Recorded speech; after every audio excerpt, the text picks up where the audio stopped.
자, 우리 삼성전자 주주 여러분들 반갑습니다. 애널리스트 킴이고요. 아침부터 진짜 난리입니다. 그죠? 결국 제가 어제 우려했었던 일들이 터져주고 있는 건데, 어제 방송 못 보신 우리 주주분들을 위해서 일단 복습을 좀 먼저 해드리자면, 어제 날짜의 삼성전자 제 방송 영상입니다. 제가 분명히 말씀드렸지만 사실은 우리가 25년도에 보여줬었던 이 상승 사이클이 계속 유지가 될 수 있을까에 대해선 저도 계속 의문을 갖고 있다라고 말씀을 드렸어요. 이 정도 속도감을 가지고 올라올 수 있을까에 대해서는 여전히 외부 변수들이 많이 남아있기 때문에, 우리 지금 여기 들어가 있는 예수금이 80% 이상이다라고 했을 때는 무조건 비중을 조금 덜어주셔라, 차익 실현을 해주셔라 라고 말씀을 드렸어요. 우상향이 맞지만 중간중간 나올 수 있는 큰 폭의 조정 구간이 나올 수밖에 없기 때문에 웬만하면 비중 조절하자라고 어제 말씀을 좀 드렸죠. 근데 우리 삼성전자 물론 제가 아무리 이렇게 말씀을 드려도 우상향이라는 이 방향 자체가 결정이 되어 있는 종목이다 보니까 우리 주주분들이 선뜻 매도하기가 쉽지 않고 선뜻 매수하기도 쉽지 않은 종목이라는 거 저도 충분히 알고 있습니다. 다만 우리가 지금 보고 있는 거 엔비디아 주가 차트가 아니라 지금 삼성전자를 우리가 들고 있는 거잖아요. 그죠? 그래서 당장의 엔비디아 실적만 바라볼 게 아니라 여기서 올 수 있는 불확실성 뭐가 있습니까, 여러분? 제가 말씀드린 결국 이 고평가 자산에 대한 하락 가능성이 연준 쪽에서 지금 발표가 됐어요. 엔비디아 역시 매출 채권 얘기하면서 AI 거품론이 또 나오고 있고요.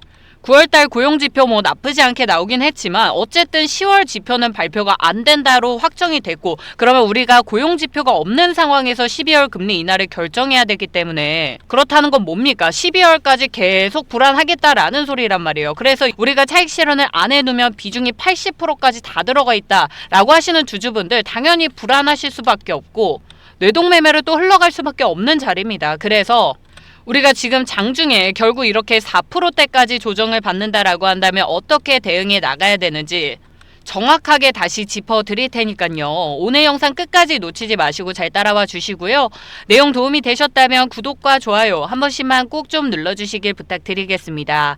눌러주신 모든 우리 구독자분들 25년도 안에 계좌 10배씩 불어나게 되실 거고요. 삼성전자 이 9만원 자리에서 좀 벗어나서 쭉쭉 올라갈 수 있도록 댓글에 삼전 가자, 삼전 화이팅 이라고 한 번씩만 또 남겨주시면 감사하겠습니다.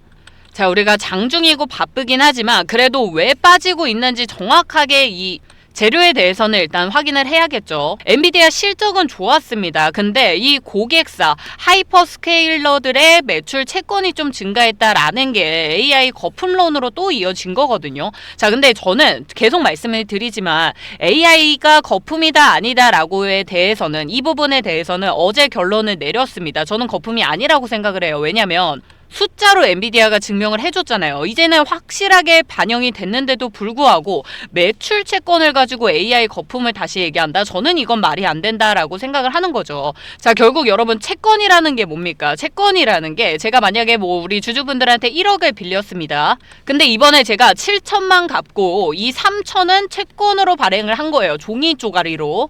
그럼 우리 주주분들 입장에서는 야, 너 왜 7천만 갚아? 3천은 어떡할 건데? 왜 자꾸 나한테 종이 쪼가리를 주는 거야? 너 이거 혹시 갚을 능력이 없니?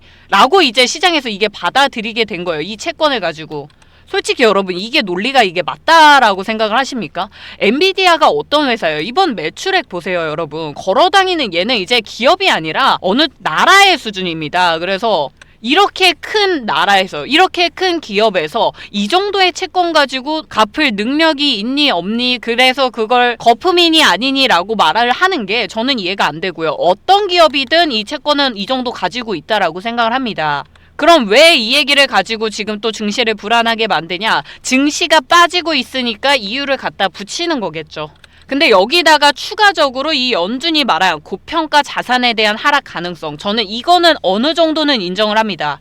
너무 이 속도감 자체가, 방향은 우리가 맞는데 속도감이 너무 빨랐어요. 25년도에 솔직히 이건 말도 안 되는 상승이었잖아요. 우리가 받아들이기에도 이 속도감은 와, 진짜 이렇게 올라도 되나? 오늘도 오르고 내일도 오르고 내일 모레는 빠지겠지 했는데 내일 모레도 오르고, 이런 속도감에 문제가 있었다라는 부분에 대해서는 저도 인정을 하기 때문에 그래서 어제 방송에서 좀 걱정이 된다라고 말씀을 드렸던 거거든요. 자, 이거를 이제 연준 위원이, 제가 아니라 연준 위원이 하다 보니까 당연히 이런 부분들이 고용 지표에 대한 모호함이라든지 시장이 금리 인하에 대한 얘기들을 또 시사할 수밖에 없는 거고, 그래서 지금 이렇게 하락폭이 커졌다라고 생각을 하는 건데, 이 금리 인하에 대해서도요, 여러분 사실 지금 트럼프가 이 앱스타인 사건 때문에 지금 뭔가 이렇다 하면서 금리 인하에 대한 부분을 딱히 얘기를 못 해주고 있어서 그렇긴 하지만, 결국에 미장은 여러분 늘 우리가 알고 있는 공식 뭡니까? 미장은 경기입니다. 미장이 침체되면요, 경기도 침체돼요. 자, 이번에 만약에 12월에 금리 동결시켰어요. 미장 어떻게 되겠습니까? 조정받고 있죠. 엄청나게 빠지고 있어요. 그래서 이 미국 정치계는 미장을 엄청나게 신경을 많이 쓰기 때문에, 왜냐면 경기로 이어지니까 미장이 빠지면 소비가 침체되고 경기가 침체되니까 결국 트럼프가 나서서 이 속도감을 계속 조절을 해주는 거거든요. 그래서 너 자꾸 이런 식으로 하면 베센트도 해고해버릴 거야 라고 하면서 약간의 압박을 넣고 있는데도 불구하고 이런 얘기를 해줬다라는 게, 결국 12월에 대해서는 우리가 금리 인하는 약간 포기를 해야 된다가 맞아요. 맞고요. 대신에 이번에 만약에 금리 인하를 안 한다라고 해가지고 시장이 조정을 크게 받는다, 지금처럼 계속 이런 시장이 이어졌을 때는 트럼프가 결국에 또 나서서 다음 달에는 무조건 금리 인하 할게, 이런 방향성으로 갈 수밖에 없다라는 거죠. 그러면 우리 시장은 또 어떻게 되겠습니까? 이 금리 인하에 대한 기대감이 살아나면서 결국은 반등하게 되어 있다라는 거예요. 그래서 시장 방향성은, 우리가 지금 보고 있는 이 방향성에 대해서는 맞긴 하지만, 어쨌든 제가 말씀드린 대로 내가 삼성전자를 비중을 80% 이상 들어가 있다, 이 고점 자리에 들어가 있다라고 하시는 주주분들은 일단 단기적으로 매도 타점 제가 잡아 드릴 겁니다. 자, 위에 있는 번호 010-8156-9663번으로 빠르게 삼성이라고 두 글자 보내주시면요, 오늘 장에서 우리 주주분들 각자 가지고 계신 평균 단가에 맞춰서 대응 전략을 좀 짜드리도록 할 테니까, 위에 있는 번호 뭐라고요? 010-8156-9663번으로 삼성이라고 두 글자만 보내주시면 되겠고요. 다만 제가 이번에 이 엔비디아 실적 발표로 인해서 문자량이 좀 많이 들어오고 있습니다. 생각보다 정말 많이 들어오고 있어요. 그래서 어쩔 수 없이 우리 주주분들 순차적으로 제가 답장해 드릴 수밖에 없는 점 양해를 좀 부탁드리겠고요. 혹여나 나는 어제 문자를 보냈는데 답장을 받지 못했다라고 하시는 우리 주주분들께서는 지금 다시 한번 삼성이라고 남겨주시면 제가 오늘은 최대한 진짜 확인을 해보고 답변 드리도록 하겠습니다. 자, 그리고 제가 어제 또 95,000원짜리가 이 종목의 핵심 지지박스다라고 말씀을 드렸죠. 이 자리를 완벽하게 오늘 우리가 이탈하지 않는 이상 중장기 추세는 변하지 않습니다. 다만 10만원 위쪽으로 또 단기 강한 매물대가 있다라고 말씀을 드렸어요. 그래서 이 구간 도달하면 우리 개인 투자자분들 그리고 기관의 차익 실현 매물들이 계속해서 출현이 될 겁니다. 그래서 지금 기술적인 눌림은 사실 어쩔 수 없이 지금 정상적으로 흘러가는 흐름이다라고 볼 수 있겠고요. 이 자리 매물대가 어느 정도 소화가 되고 단기 매도 압력이 줄어드는 순간 10만원 위로 올라갈 수 있을 겁니다. 그래서 나는 삼성전자 평균 단가가 괜찮다라고 하시는 분들은 95,000원짜리 95,000원짜리만 유지해주면 계속 중장기 상승 추세에 온전하니까 그대로 홀딩하는 걸 추천드리고 싶고요. 다만 나는 내 평균 단가가 조금 높다라고 하시는 분들, 추가 매수하실 게 아니라 비중 조절하세요. 지금 시장의 변동성이 너무 많습니다. 여러분 제발 부탁드릴게요. 비중 조절 좀 해주세요. 최소한 현금 30% 정도는 보유하고 있어야 12월에 올 수 있는 변동성을 우리가 대비할 수 있습니다. 12월에 무조건 올라오는 게 아니에요. 물론 연초에는 우리가 역사적으로 봤을 때 시장이 상승하긴 하지만 지금 말씀드린 변동성들이 너무 심해요. 우리가 25년도에 상승폭이 컸었던 만큼 조정폭도 당연히 클 수밖에 없고, 지금 금리 인하에 대한 얘기들, 환율에 대한 얘기들을 생각을 해보면 계속해서 이런 롤러코스터 같은 장을 펼쳐갈 게 뻔한데, 그럼 굳이 우리가 이 자리에서 계속 보유할 필요가 있습니까? 올라오면 매도하고 빠지면 매수하고, 이 파동을 따라서 가는 게 여러분 역배열하는 게 아니라 이 파동 따라서 가는 게 잘못된 게 아니에요. 틀린 게 아니에요. 나스닥도 그렇고 지금 우리 코스피도 그렇고 오늘 종가 기준으로 해가지고 분명히 체크해야 될 부분들 있습니다. 여러분 오늘 미장도 아마 악화되지 않을까라고 또 예상이 되긴 하는데, 어쨌든 지금부터는 우리가 무조건 이 비중 조절에 포커스를 맞추고 대응해야 된다는 점 절대 잊지 마시고요. 나는 지금 내가 가지고 있는 평균 단가에서 조금 더 자세히 얘기를 들어보고 싶다라고 하시는 분들 위에 있는 번호 010-8156-9663번으로 삼성이라고 남겨주시면 되겠습니다. 제가 방송에서 정확하게 우리 주주분들 여기 오면 매도하시고요, 여기 오면 매수하세요 라고 할 수 없는 게, 말씀드린 것처럼 지금 삼전에 대한 기대감이 너무 크다 보니까 우리 주주분들 삼전에 비중이 100%까지 들어가 계신 주주분들 솔직히 말씀드리면 저한테 연락 주시는 구독자분들의 30% 이상이 이렇게 들어가 있으세요. 제가 그래서 아니 지금 비중 100%가 8만원짜리에 들어가 있으신 주주분들한테 어떻게 매수 얘기를 합니까 여러분? 그렇잖아요. 제 입장도 좀 생각을 해주세요. 그래서 제가 정확하게 매수 단가 못 드리는 거고 매도 타점을 드리기도 어려운 겁니다. 제가 만약에 이 자리에서 좀 뭐 대출이라도 끌어가지고 매수하세요라고 했다가 지금처럼 또 시장 변동성이 생기면 이거 누가 책임질 겁니까? 그렇잖아요 솔직히 여러분. 그러니까 지금 유튜버들이 뭐 지금 삼전 어제 무조건 매수해야 된다라고 하시는 분들 100% 다 걸으시고요. 절대 안 됩니다. 지금은 비중 조절을 해 나가야 되는 타이밍이다라는 거 꼭 좀 기억을 해주시고 제가 분산 투자에 대한 얘기들도 분명히 말씀을 드렸습니다. 자, 지금 시장이 이렇게 크게 빠지게 되면서 결과적으로 다시 시장이 반등한다라고 했을 때 어떤 종목들, 어떤 섹터들 먼저 올릴까요? 일단 최근에 시장에서 조정이 깊었던 종목들 위주로 올릴 수밖에 없습니다. 세력들 입장에서는. 지금 3전에 들어가 있는 물량들이 크기 때문에 얘가 이만큼 조정받으면 우리가 지금 10만원 손실 보면요. 외국인 기관들은 100만원, 200만원 손실을 보는 거예요. 그럴 수밖에 없잖아요. 그래서 이 서진 손실을 어디서 복구할 거냐? 당연히 먼저 조정을 크게 받았었던 섹터들이 먼저 올라올 거니까 여기다가 투자를 할 수밖에 없다고요.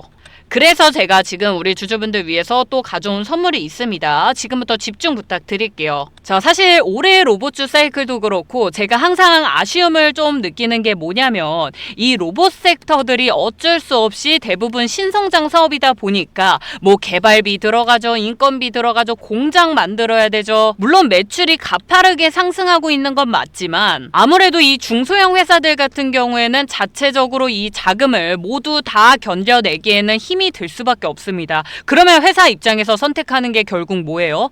유증이라든지 전환사채 같은 이런 리스크들을 우리가 생각하지 않을 수가 없어요. 그래서 우리 주주분들도 대부분 이 로봇 섹터를 들어갈 때 중장기적으로 보기보다는 약간 단기적으로 보는 경향이 여전히 많이 있을 수밖에 없거든요. 아니 그러면 나는 이 로봇 섹터에 대해서 지금 앞으로 이 뭐 노란봉투법 시행되고 하는 내용들을 생각을 해보면 중장기적으로 좀 가져가고 싶은데 다 올라와 있는 레인보우 로보틱스, 로보티즈 같은 종목들, 뭐 두산 로보틱스 같은 종목들 우리가 그런 종목들만 매수를 해야 되는 거냐? 사실 우리가 여러분 이 투자라는 게 결과적으로 1년 동안 우리가 이 종목을 들고 있었어요. 아니 뭐 10% 20% 먹는 거 괜찮죠. 괜찮긴 한데 이왕이면 똑같은 1년을 가지고 내가 10% 20%가 아니라 100% 200%가 될 수 있다면 이런 종목들을 선택을 누가 안 하겠어요. 그죠? 그렇다면 우리가 이 로봇 섹터에서 10% 20%가 아니라 100% 200%를 가져갈 수 있으려면 제가 말씀드린 유증이라든지 전환사채 이런 게 나오지 않는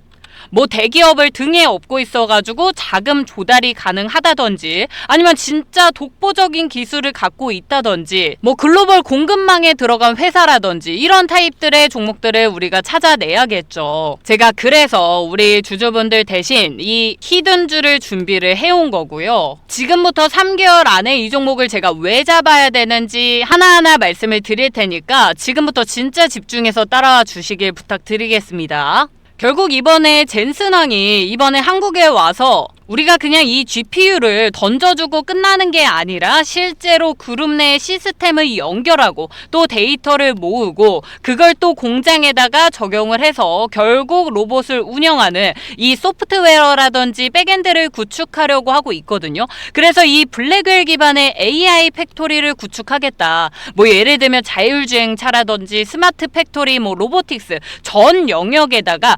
공동적으로 이 혁신을 만들어낼 거다. 라는 게 지금 이 엔비디아 젠슨왕의 궁극적인 목표입니다. 그죠? 그럼 누가 이 젠슨왕 눈에 띌 수 있을까요? 어떤 기업들이 띌 수 있을까요? 지금 휴머노이드 몸통을 제작하고 있는 회사일까요, 여러분? 로봇손 만들고 있는 회사일까요? 이 종목들은 이미 다 지금 급등이 나왔습니다. 무슨 소리냐면 이미 어느 정도 선반영이 되어 있고 이미 나와 있는 내용들이 많아요. 그죠? 자, 근데 지금 이 젠슨왕이 집중하겠다라고 한 내용 자체가 결국은 소프트웨어를 얘기를 하는 거고 그래서 우리 소프트웨어를 다룰 수 있는 소프트웨어를 설계하고 시스템을 통합하고 운영과 유지 보수가 가능한 회사들이 앞으로 당연히 재평가를 받을 수밖에 없다라는 겁니다. 올해 말부터 이제 이 미국 조지아 신공장에 휴머노이드 로봇 아틀라스가 시범 투입이 될 거예요. 그렇다는 건 이 시범 라인이 들어간다라는 거는 실제 생산하는 라인에서 이제 데이터가 쌓이겠죠. 공정을 제어하고 오류를 체크하고 업데이트하고 AS 시스템 여러 가지 모든 이런 운영들을 잘 할 수 있는 회사가 당연히 거론이 될 수밖에 없는 거고, 이런 회사를 우리가 미리미리 매수를 해둔다면 당연히 앞으로 26년도에 우리가 3월부터 이제 노란 봉투법이 본격적으로 시행이 됩니다. 그래서 지금 조선이며 원전이며 자동차며 모든 공장들의 이 휴머노이드 로봇이 실제로 도입이 됐을 때 누가 이 소프트웨어를 더 잘 설계해가지고 잘 운영을 해 나가냐, 그럴 수 있는 회사를 미리 찾아야 된다라고 말씀을 드리는 겁니다. 그리고 또 제가 찾아온 회사가 충분히 이런 조건들을 다 갖추고 있고요. 차트 보면서 제가 조금 더 상세히 말씀을 드리겠습니다. 과거 이 종목의 첫 번째 대시세가 나왔었던 구간이 보시면 상당히 오랫동안 횡보 구간을 거쳤었습니다. 거의 거래량도 없이 계속해서 이 횡보 구간이 이어졌었고, OBV 같은 경우에는 서서히 조금씩 올라갔다 빠졌다 하는 정도의 수준이었어요. 자, 그러다가 이 바닥권에서 121선 위로 올라타기 시작을 해서 짧은 파동으로 계속해서 고점을 높여가면서 조금씩 추세 전환의 신호들을 보여줬었고요. 첫 번째 거래량이 크게 터지는 구간 안에서 이 OBV를 보시면 분명 중간에 긴 조정 구간이 있었거든요. 근데 이 OBV를 봤을 때는 얘가 딱히 큰 변동이 없습니다. 그죠? 자, 항상 제가 말씀드리지만 이 OBV를 제대로 보시려면 주가에서 선반영이 되는 구간들을 찾아야 됩니다. 제가 그어놓은 기준선을 기준으로 이전 저점에서는 분명히 이런 하락의 구간들을 보여줬었는데 이번 하락 구간에서는 그런 추세 변화들이 없었어요. 그러다가 이제 한번 급등이 나오고 이 기준선 라인을 봤을 때 주가는 실제로 3% 정도밖에 올라가지 않았는데 유난히 뾰족한 형태 하나가 만들어집니다. 그리고 나서 대시세가 분출이 된 거였거든요. 그럼 이 차트를 보고 우리가 알 수 있는 거는 이 종목이 바닥권에서 에너지를 어느 정도 모으고 갑자기 크게 분출하는 스타일이구나 라고 파악을 했어요. 자, 두 번째, 그렇게 올라온 자리 내에서 이번엔 이전보다 훨씬 더 큰 캔들들로 고점과 하락을 반복을 해주면서 이런 자리를 만들어 나가는데, 그럼에도 불구하고 OVV를 봤을 때 큰 조정 구간 안에서도 절대 흔들리지 않습니다. 그래서 조금씩 계속해서 오히려 우상향하는 모습들을 보여주고 있거든요. 그래서 이 구간에서 에너지를 잘 응축을 시키고 최근에 갑자기 이 시세가 분출되기 시작을 했습니다. 볼린저 밴드 중심선 위에서 2차, 3차 지지가 나왔고 지금은 확장 국면에 진입을 했기 때문에 사실상 지금 놓치시면 이 종목은 우리가 잡을 수 없는 종목이 될 겁니다. 그래서 과거와 완전히 동일한 바닥 패턴이 형성이 됐고 장기선 수렴 후 상향 돌파가 나왔고 박스권 상단 이탈 후에 눌림목 지지와 OBV 선행 상승까지 나왔다. 이거는 여러분 무조건 이 자리에서 최소 50% 이상은 나올 수밖에 없는 차트 그림이 완성이 됐다라는 겁니다. 그래서 말씀드린 것처럼 저는 3개월 동안 이 종목 꾸준히 매수를 해 나갈 거고요. 과거에 나왔었던 300% 이상의 수익률을 기대하고 있는 상황입니다.